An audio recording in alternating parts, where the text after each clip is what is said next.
陛下，赵管家要召你去汴京。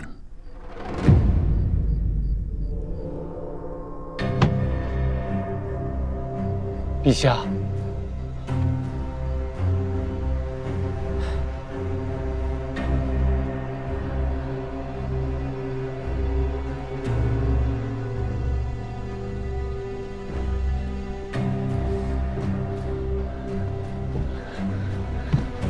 谢谢师傅，救我！徐钦啊，臣在。儿上奏来朝，是朕未曾与儿说明白，还是你自家未曾与儿主说明白啊？陛下恕罪，万般因由，皆罪臣也。望陛下如天之仁，不要迁罪于我家国主。朕召他入京，本想着面对面的跟他把有些事情说清楚，可他却称病不肯来，这是在疑朝廷，还是在疑朕？罪臣不敢。徐卿自然不敢，敢的是儿主。陛下，我主一向谦恭守礼，万没有冒犯陛下天威之意。南唐小国也，甘愿割让州郡，自请降封国号，谨奏世书，唯愿年年称臣，岁岁纳贡，后世子孙绝不叛宋。望陛下垂怜，存我社稷血食。朕说过，江南梨树，亦朕赤子，这是朕的肺腑之言。可惜啊，儿主却听不明白。当初，朕与西南孟氏说过另一句话：卧榻之侧，岂容他人酣睡？不知儿主能懂否？陛下，陛下乃有道天子，岂能行无名之兵啊？兵者，凶器也，圣人不得已而用之。徐钦亦是久经乱世，当知天下梨树苦分崩久矣。而当真以为朕要的是南唐的土地财帛，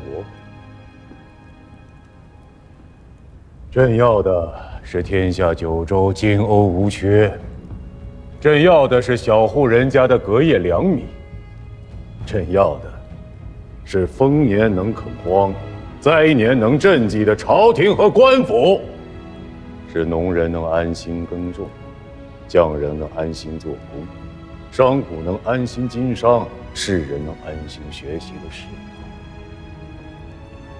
是勤劳可得富贵，良善能行天下，是天下每一个人都能如人一般活着的太平年节。这是朕要的，亦是前朝世宗皇帝要的，更是天下人要的。陛下圣明。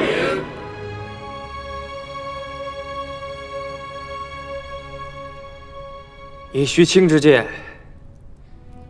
这一番战事不可免了吗？陛下，老臣昏聩无能，不能说服宋主息兵止戈，夷君父以忧惧，夷国民以祸哉，请陛下治臣之罪，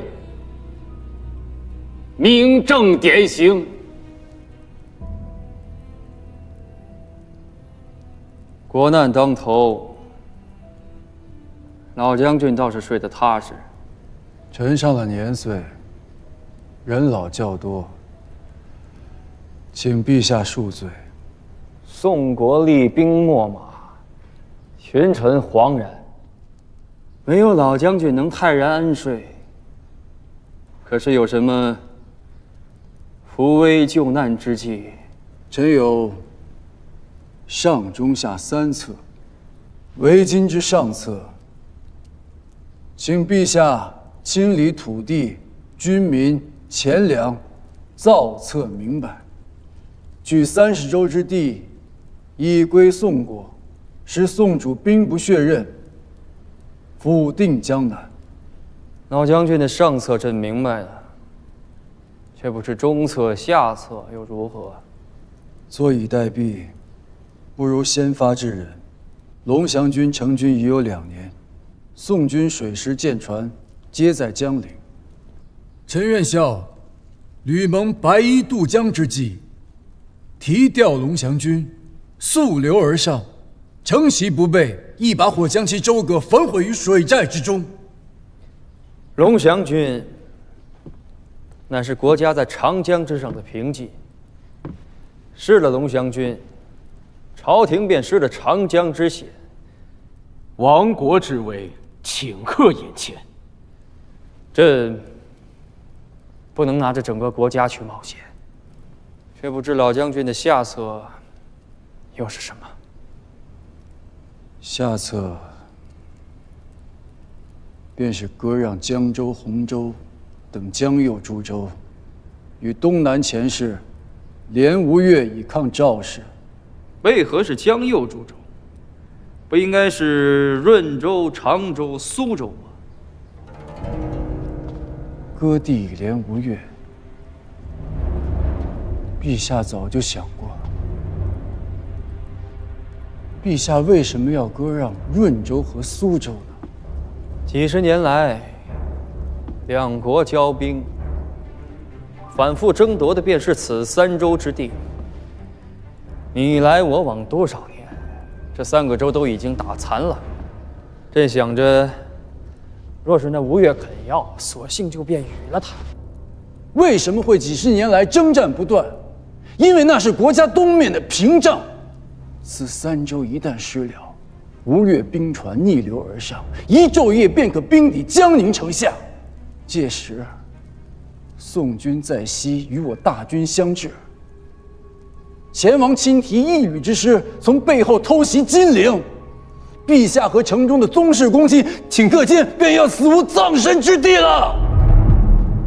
所以老将军才谏言于朕，要割让江右诸州。宋国水军自江陵顺江而下，首当其冲的便是江州、洪州等江右诸州县。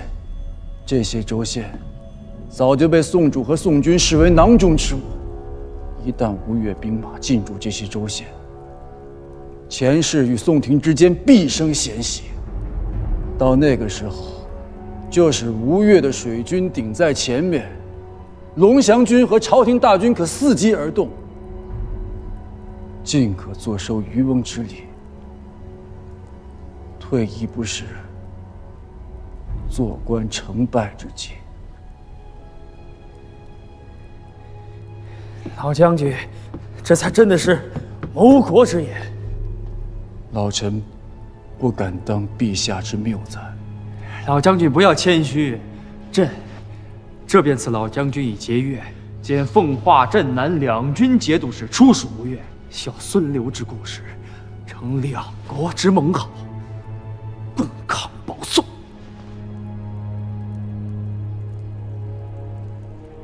国家有难，老臣勉力而为。江陵所造龙舟321艘，水军27800人。若以长江为粮道，有水师护持，60万斛粮米足以支撑10万大军半年之食用。若弃水走路，以淮泗为粮道，一路舟车接替，则需多招收20万以上之民夫。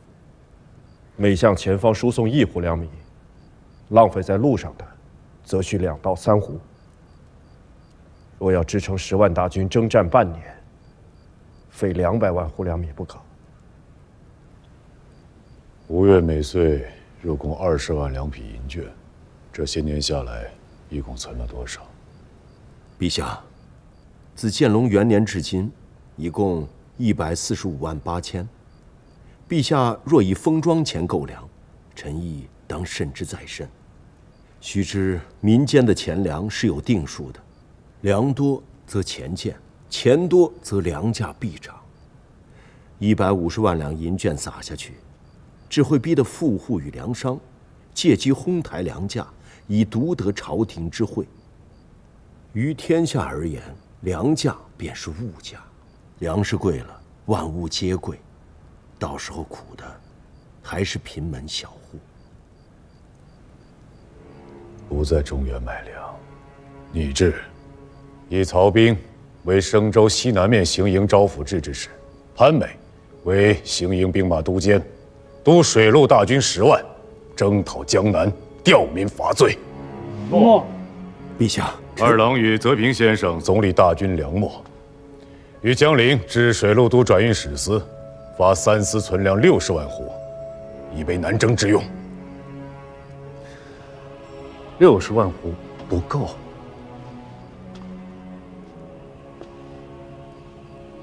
再拟一道旨意，以天下兵马大元帅吴越国王遣使为升州东南面行营招抚制置大使兼长江粮秣都转运使，再给九郎送去一封国信，将145万8千两匹的银绢给他送回去，让他给朕抽出300万斛的粮米来。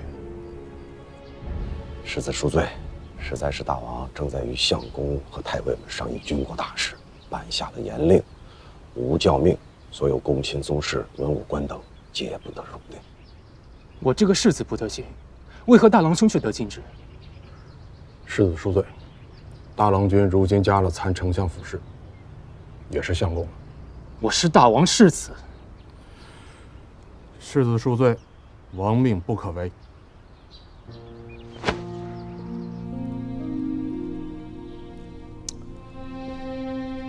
随军粮秣甲仗器械诸事，由谁总领提调？大王，此乃国战，万事皆需小心。臣当亲任深州东南面行营都转运司大使。相公这个大使是要坐镇中枢的，还要有一位行事妥当的随军副使，处置前方庶务。臣以为大郎君可为副使，随侍大王左右，提调军钱、粮秣、甲仗、器械诸事。允了。儿臣奉教。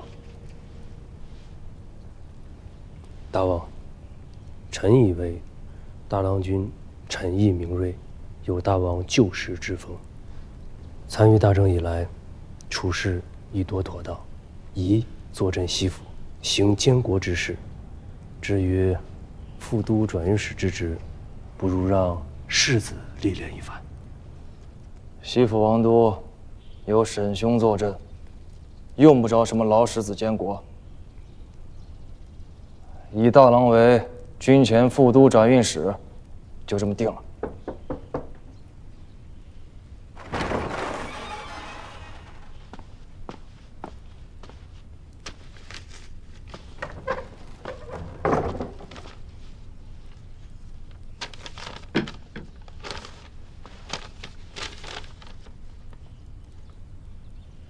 哼，这李元清又来了。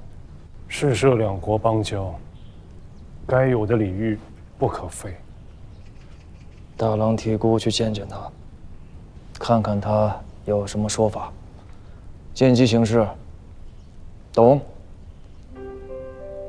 儿臣李惠德。贵主欲与我王盟誓。正是。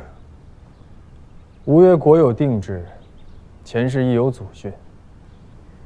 勤修共事，尊奉天子，善事中原大国。贵主之请，请恕我大郎君的心胸与谋算，老夫领教过了。这些场面上的话，便不必再多说了。左右此事，大郎君也做不得主。郎君只需将老夫代我主提出的盟约之条款回禀你家父王即可。请太尉试验之。若能相约为盟，我主愿遣子入至杭州，再割江州、洪州等江右6州与吴越，以示盟好。太尉，当我父子是傻子吗？此事成就与否，皆需你父王定夺。你只需原话回禀便是。若是庞氏，确需父王独断。若太尉只有此番说法，晚辈现在便可告诉太尉，万万不能。若太尉与贵主能允晚辈一试，盟约之意，晚辈或许能向父王试验之。不知郎君所言何事啊？若贵国能与我国300万斛粮米，盟约之事或许能成。你是怎么想的？就算他天生痴傻，也不至于被同一个人连骗2次吧？李元清自然是不会再上当，堂主却未必。大郎君，这不是会不会上当的问题。南唐国中5年内遭了3遭水患，为了筹募龙翔军损失，府库存粮弥耗一空。再加上因水患灾荒失地失产的饥民，大多流入吴越州县，前后积达15万之众。民为国之本，更是税之源，失民则失财。接连5年税赋锐减，只怕他李氏再愿意上这一次当，也没了这上当的能力吧。诚如相公所言，如今的南唐国中必然是拿不出300万斛粮米来的。俗谚有云：“上天要价，落地还钱。”向南唐使节索要粮米之事，不过障眼法罢了。儿臣真正想要的，其实是崇明镇。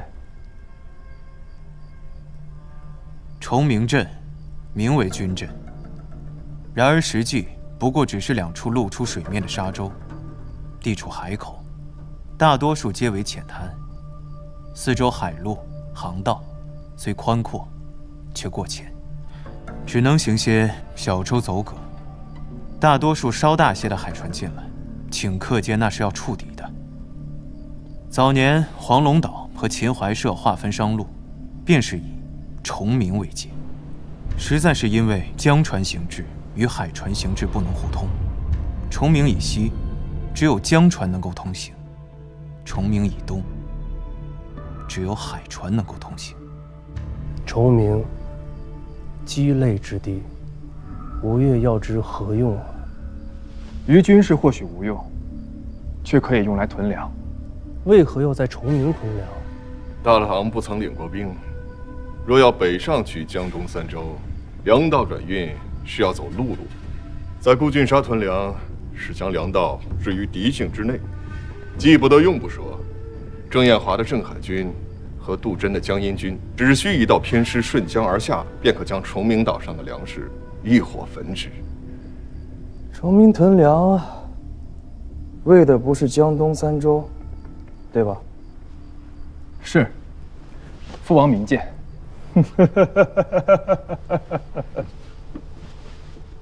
大郎打的是江东江阴军的主意，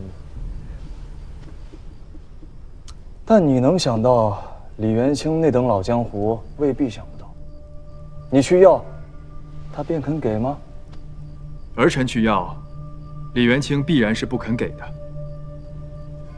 然则若阿舅去要，说不定是肯的。哦，我395，370。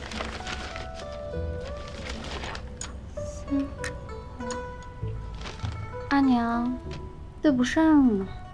对不上，便是有人弄鬼。这些契书和货单上都是阿舅居名，总不成是阿舅自己骗自己吧？那自然不会。可确实对不上呢。那便是你自己算错了。没错啊。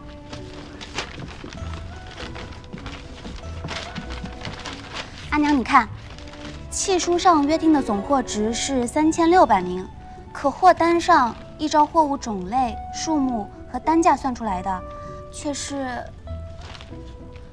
4670名有余。这一单生意便亏了接近30%。契书是与谁家签的？买家是平安京元氏社的藤原月明。一名多少文？770文啊。平安京一名多少文？啊，是了。平安京一向尊奉大唐，行的皆是一名1000文的旧制。哦，原来如此，这就对了。你父祖皆信钱，你若是在钱币上这般糊涂，让外人说了嘴，辱没了家世名声，难免有虎父犬女之忌。我又不要做你长子。你再说一遍。女儿什么也没有说呀。世子安康。阿娘，阿俊来了。母亲可在？在呢。让他进来吧。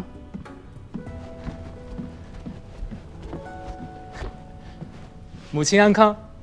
嗯。阿姐辛苦。嗯，确实辛苦。琉球的天尊王进了一只5色海螺，说是能吹出宫羽之声。小弟特意寻了来，以贺阿姐2九之辰。却在何处？还不将来我看？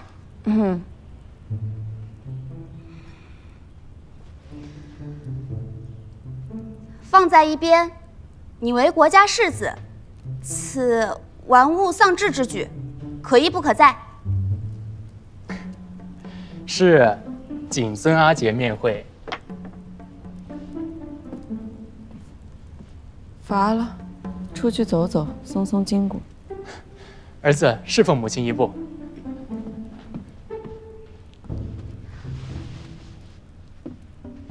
宫室事务繁杂，母亲劳神费心过甚了，还是要多动动才好。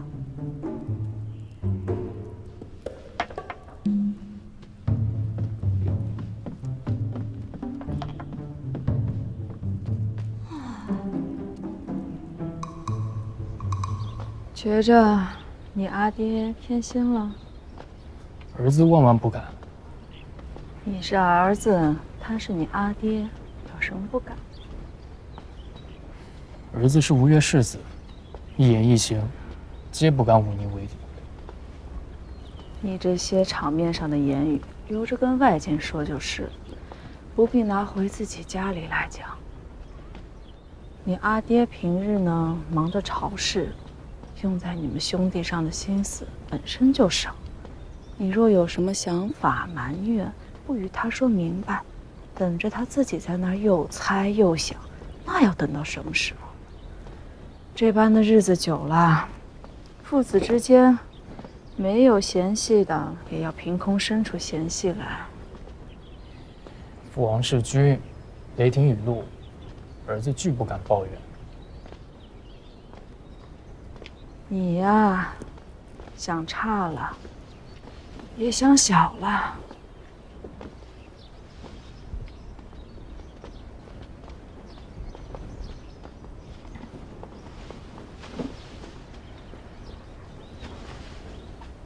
元相公故去以后，老臣们凋落得七七八八。沈相公看着身子结实，实则比你阿爹大20多岁。如今也是60多春秋的老人了。这天下汹汹，纷扰未止。这朝事啊，总要有年轻人担起来。我知道，阿平入朝呢，比你们兄弟早了些，如今又入了相府，正经参与政事了。你们兄弟看在眼里，这着急呀，心里不平，倒是寻常事。儿子倒无不平之意，儿子只觉得不能为父王分忧，眼见着大郎兄功业比比，这才心生愧疚，想要略尽绵薄之力。与你说话真费劲，你这说来说去的，不就是想要入朝吗？你想入朝，想做事儿，这是好事儿。自家儿子想要有出息，当爹娘的只有欢喜。你放开胆子与你阿爹直说便是了。阿娘，儿是世子，身在贤继之地，这有些话，阿娘能说，大郎兄也能说，儿子却是说不得的。你今儿就是把主意打到老娘身上了，是吧？罢了，我替你说便是了。你阿爹是个爽利人，我生平也最讨厌那种瞻前顾后、黏黏糊糊的性子。你这是随了谁了？便知道还是阿娘最疼我了。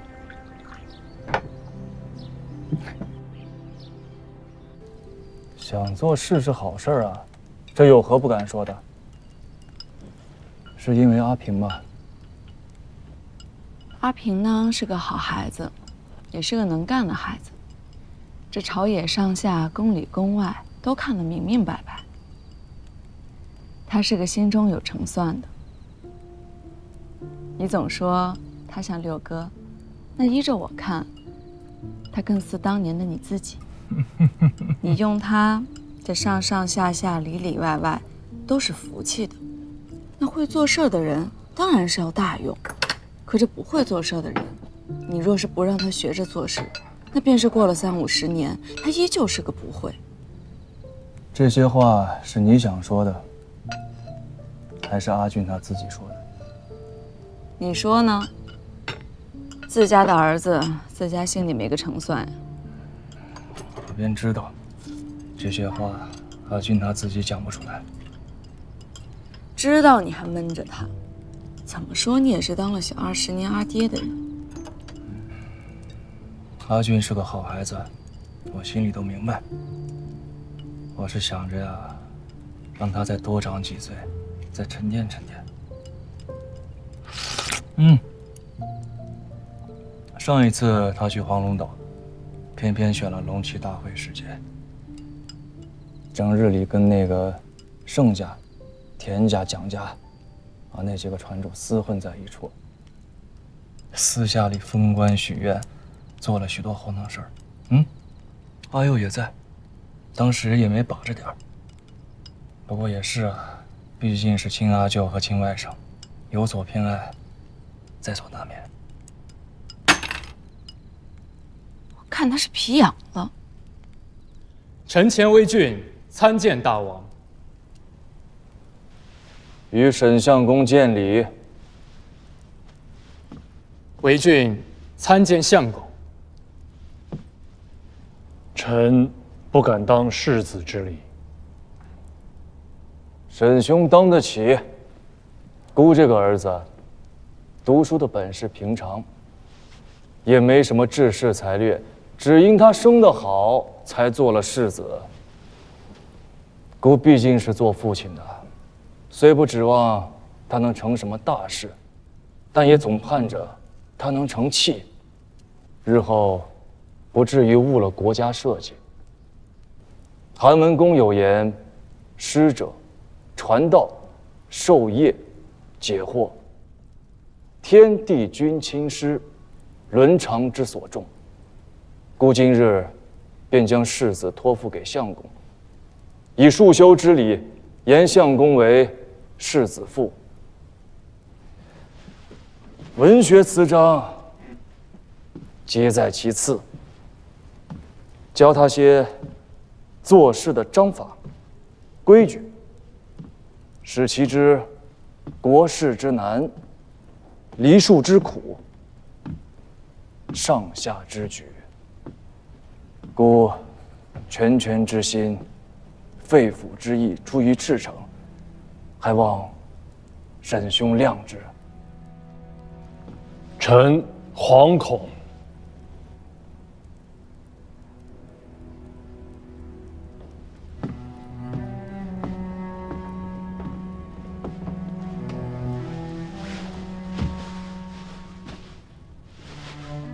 先生在上，学生为俊，自今而始，愿寒暑问安，晨昏定省，恭临教诲。